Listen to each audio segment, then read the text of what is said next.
A laringoscopia e a intubação orotraqueal, né, você passar um tubo ali na região traqueal dos pacientes, dói mais do que incisão pelo bisturi, expansão das costelas pelo finoqueto, gera muita taquicardia, gera muita hipertensão, gera suor, lágrimas, movimentos musculares, é um estímulo muito forte que nós sentimos.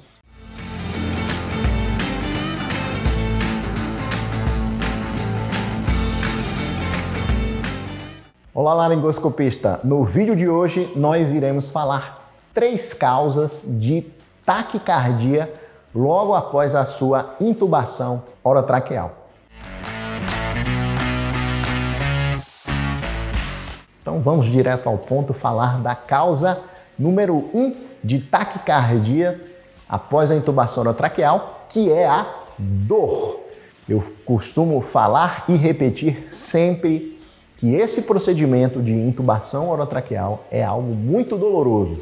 Nós fazemos um estímulo com um equipamento de metal, conhecido como laringoscópio, na região glótica dos nossos pacientes. Nós introduzimos a ponta do laringoscópio ali na valécula e essa região é extremamente sensível.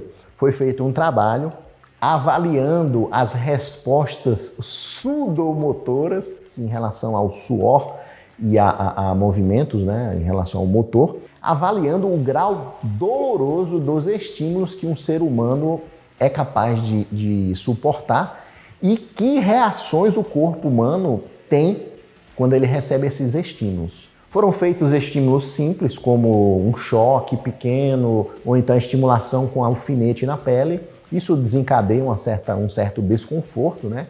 E aí eles foram aumentando o grau digamos assim, agressividade, né? O grau de agressão desse estímulo doloroso, passando por incisão de bisturi, exploração abdominal. Então, naquele início ali, né, da alfinete ou então de um choque, havia uma leve taquicardia, algo assim. Mas quando você faz uma incisão pelo bisturi ou então uma exploração abdominal, né, com o dedo do cirurgião aqui na cavidade abdominal, você já tem reflexos de defesa e reflexos autonômicos. O que é que você tem em relação a isso daí? Você já tem manifestação de suor, você já tem expressão de lágrimas e você já tem uma leve taquicardia com uma leve hipertensão. Passando por isso, eles viram que existem outros estímulos mais fortes, por exemplo, a expansão das costelas pelo finoqueto, que é um aparelho em forma de F, até para lembrar, né? Finoqueto e F, que você coloca as duas entradas do F aqui entre as costelas e você vai abrindo e afastando as costelas. E isso dói pra caramba, meus amigos e minhas amigas. Você tem liberação de suor, você tem liberação de choro, até sair lágrima do olho do paciente e um grau de taquicardia e hipertensão maior. E existe algo que é mais agressivo, que é mais doloroso, que é a expansão das costelas pelo finoqueto, que é a intubação orotraqueal, meus amigos e minhas amigas.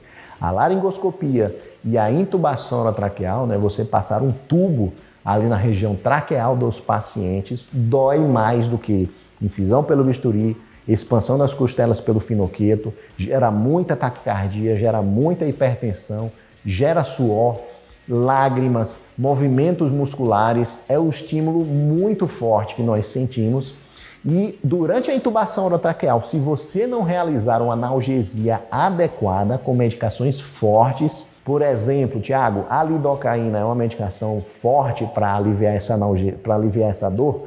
É um analgésico forte? Não. A lidocaína é um anestésico local para você utilizar na pele e causar uma belíssima anestesia da pele. Mas de forma intravenosa, a lidocaína sem vasoconstrictor, ela é muito fraca em relação à analgesia. Para isso, nós temos os opioides. Então, nós temos o fentanil, o remifentanil, o alfentanil, o sulfentanil. Basicamente, são esses 4 opioides aí que são muito fortes e eles conseguem segurar essa descarga adrenérgica devido à intubação orotraqueal, descarga esta que gera taquicardia, e hipertensão. Esses são os dois pontos que nós temos que prestar mais atenção durante a intubação orotraqueal, porque um paciente que já tem uma certa coronariopatia, caso ele desenvolva taquicardia e hipertensão graves e ou sustentadas, ele tem uma chance maior de sofrer um infarto do miocárdio, certo?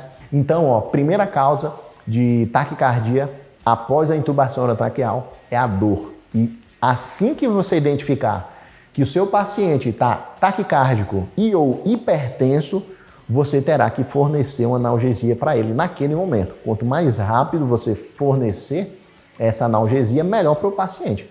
Você vai lá e complementa a sua dose de fentanil em 1 ou 2 ml e aí você vai perceber que a frequência cardíaca dele vai começar a diminuir, porque provavelmente era a dor que ele estava sentindo, certo?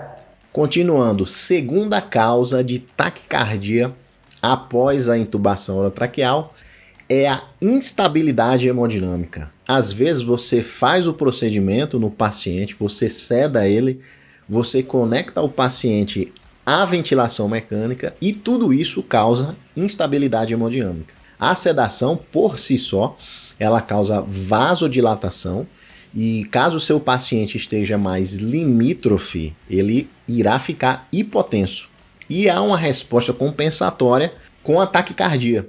Pior ainda, você ainda pode dar uma ajuda aí negativa para o paciente quando você conecta ele na ventilação mecânica. Quando a gente acopla o nosso paciente na ventilação mecânica, você começa a trabalhar de uma maneira diferente com a circulação interferindo, ou na verdade sendo interferida pela mecânica respiratória. Você sai de um estado de respiração espontânea, que é a respiração que a gente tem agora, né, que a gente faz pressão negativa.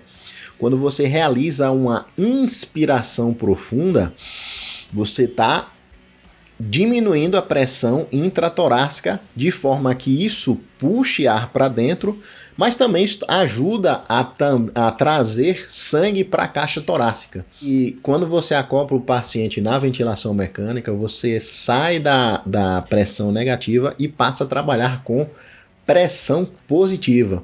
Ou seja, o ventilador ele injeta ar e isso, de uma certa forma, atrapalha o retorno venoso. E aí você tem menos pré-carga, você tem menos sangue chegando ao coração e, consequentemente, você vai reduzir o débito cardíaco do seu paciente. Então, é uma tarefa, é um atributo que você tem que ficar muito atento após o procedimento. Se você percebe que o paciente começou a ficar taquicárdico, não saia do lado dele. Solicite uma pressão arterial não invasiva e aí você vai observar se ele piorou o status hemodinâmico dele e aí você atua de forma compensatória, seja abrindo volume, seja solicitando o início de uma noradrenalina, seja fazendo a solução Tiagão, que nada mais é do que um push pressor em bolos de adrenalina, né? 1 ml com 19 de soro, para que você consiga ressuscitar esse paciente de uma forma rápida e que ele não pare por hipotensão. Se você quer saber mais sobre a solução Tiagão, que eu falei aqui agora, vou colocar um card aqui do lado direito da sua tela para você ter a informação do que é essa solução e como você deve usá-la. Maravilha? Terceira causa de taquicardia pós-intubação orotraqueal. Imagina aí, você estava com um paciente grave, um paciente com insuficiência respiratória e acaba que você compensou ele, você melhorou a hemodinâmica, você fez com que ele saísse de um estado ali que ele estava entrando em choque, ou já estaria em choque, fez uma compensação com volume, fez uma dose da solução Tiagão, fez uma sedação legal, intubou o seu paciente, você usou uma dose adequada de fentanil, ele provavelmente não sentiu dor e não está também hipotenso, ele não piorou o status hemodinâmico dele. Mas depois de 5 a 10 minutos ali, ele começa a ficar taquicárdico. Esse terceiro tipo de taquicardia que eu estou falando é uma taquicardia que demora uns 5 a 10 minutos após o procedimento da intubação orotraqueal. E aí você fica procurando as causas, né? Será que o paciente sentiu dor? Mas eu fiz uma dose boa de fentanil, fiz 4 ou 5 ml. O paciente não está instável, ele está com a pressão boa, ele está com as reservas, né, circulatórias boas. Sei lá, liguei uma noradrenalina agora, ele compensou, mas ele persiste em ficar com taquicardia sinusal. E o que acontece na maioria das vezes, que é a terceira causa, né?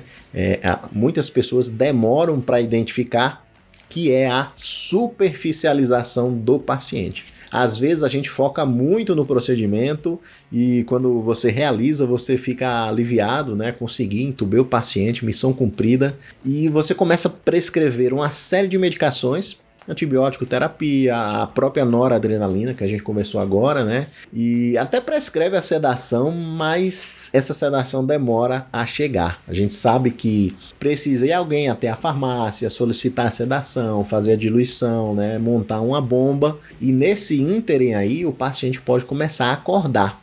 E se você tiver usado o rocurônio, principalmente, ou qualquer outro bloqueador neuromuscular de ação mais longa, o paciente irá acordar, ele começará a superficializar, ele vai começar a despertar e ele não vai se mexer, meus amigos e minhas amigas. Então, esse terceiro tipo aí de taquicardia, você tem que prestar atenção na sedação do paciente. O paciente sem sedação ou com uma sedação insuficiente, ele começa a ficar taquicárdico porque ele está acordando.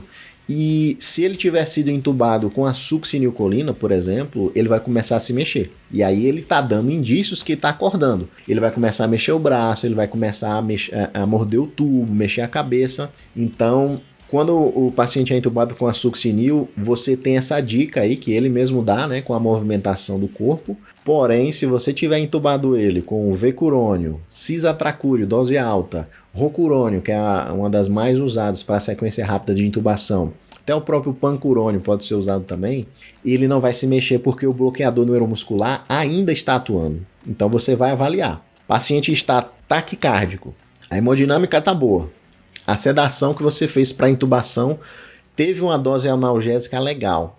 Logo após a intubação, ele não ficou taquicárdico.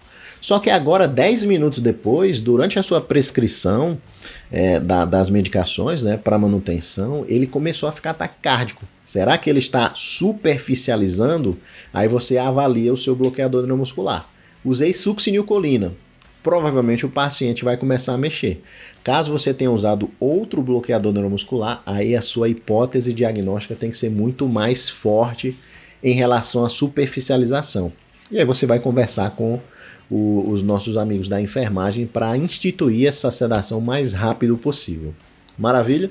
Então essas foram as 3 causas de taquicardia pós-intubação orotraqueal. Se você sabe outra causa que eu não falei, digita aí nos comentários. E se esse vídeo ajudou você a entender melhor a taquicardia pós-intubação, deixa o seu like, que com certeza isso vai perpetuar muito mais essa informação para os nossos colegas médicos. Maravilha? Caso você queira ser meu aluno, queira fazer algum dos meus cursos, no link da descrição tem aí uma URL para você ir lá para os meus treinamentos. Fechou? É isso aí, meus amigos e minhas amigas. Um grande abraço do seu amigo Thiago e até o próximo vídeo. Tchau!